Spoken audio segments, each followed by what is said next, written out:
in this portion we are going to discuss level of lemniscal decussation. Before we go to this, let me tell you and let me go through to the ascending tract pathway yet again. First, have a look at this. This is your anterior median fissure that I made. Then this is your pyramid, and then this is your olive. Why am I making this diagram? Because firstly, the section we studied was this section. That was the major motor decussation that was at the inferior level of the medulla oblongata. The section that we studied was this section in the previous video, but now we are going to discuss this section. Which section? Where the nuclei of the gracilis and the cuneatus are present.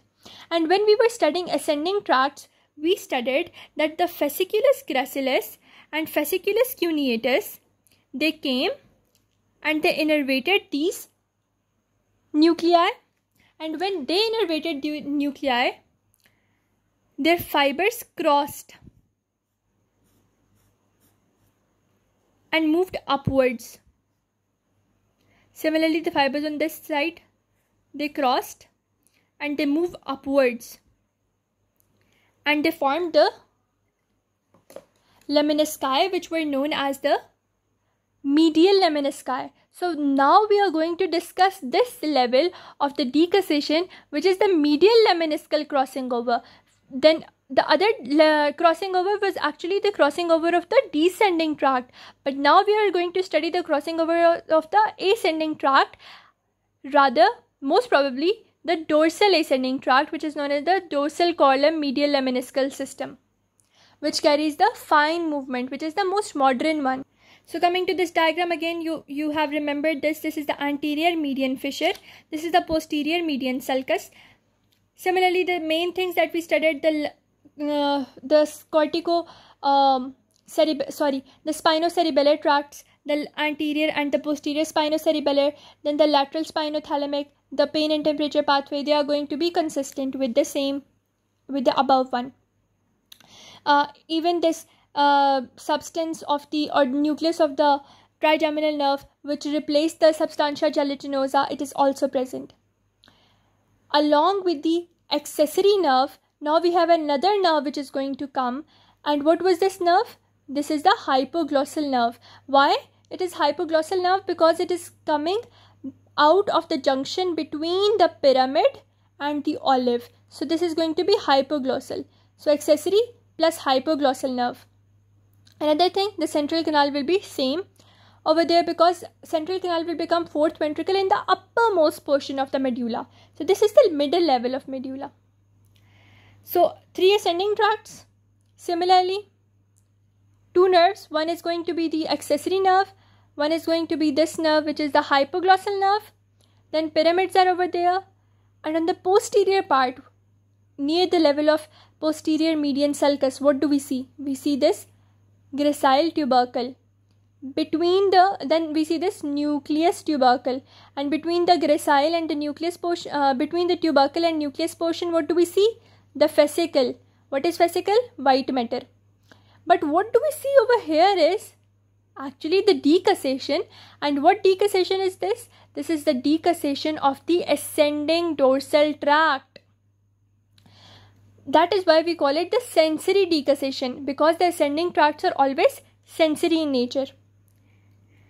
Another thing that is going to be over here is the medial longitudinal fasciculus, which we can see, and the medial longitudinal fasciculus will be present throughout the pons and the medulla and the midbrain. Why? Because they connect the 2 portions of the brainstem. And another thing is there, which is inferior olivary nucleus. Lower portion of the inferior olivary nucleus will start to appear. So that is the portion which we call the level of sensory decussation or lemniscal decussation. And this decussation was which decussation? Descending tract or motor decussation. This diagram is very easy to understand that this was the descending tract or lateral corticospinal tract decussation, whereas this decussation is of the ascending or the sensory tract. This decussation is at the lower level of the medulla, This one is at the middle level of the medulla. Only difference between the two is the presence of decussating fibers, which are different. Here the decussating fibers are lateral, corticospinal or descending ones. Here they are the lemnisci system or the dorsal ones, which are the part of ascending tract. And another difference which we can observe is the presence of another nerve, which is the hypoglossal nerve. And another difference is the presence of inferior olivary nucleus, which is lower part of this nucleus starts to appear. So these were the three major differences. Rest of the portions of these two images are exactly the same, because the anterior and posterior spinocerebellar, similarly lateral spinothalamic tract, they are going to pass through medulla, they are going to pass through pons, and they are going to go into the cortex. So that is the same. So if we have a quick reading, we can see that a transverse section to inferior half of medulla, a short distance above the level of decussation of pyramids, passes through decussation of the lemnisci. These are great sensory decussation. It should be understood that lemnisci have been formed from internal arcuate fiber which have emerged from the anterior aspect of nucleus gracilis and nucleus cuneatus.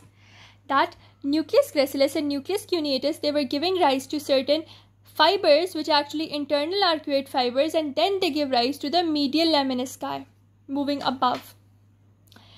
They then curve medially towards the midline where they decussate with the corresponding fibers.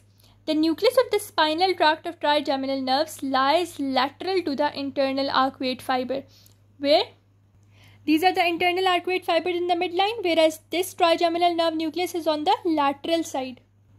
The lateral and anterior spinothalamic tracts and the spinotectal tract occupy an area lateral to the decussation of the lemnisci.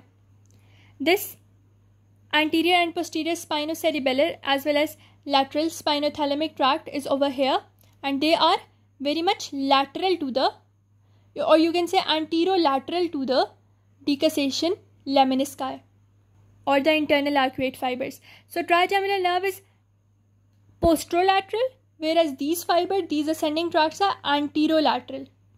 Also, we know that lateral and anterior spinothalamic tract, whenever they combine with the spinotectal tract, they form spinal lemnisci. So along with the medial lemnisci, which are produced due to the crossing over of internal arcuate fibers, so if this is your spinal cord, so the lateral as well as the anterior spinothalamic tracts, along with the spinotectal tract, they also form the spinal lemnisci that we studied in ascending tracts.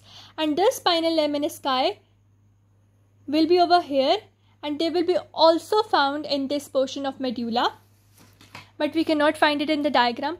Also, the tracts that are going above the spinocerebellar, the vestibulospinal, rubrospinal tracts, all the tracts that are actually the descending tract, the vestibulospinal and rubrospinal, that are above the level of the medulla, they will be found over here. So this is the level of lemniscus decussation.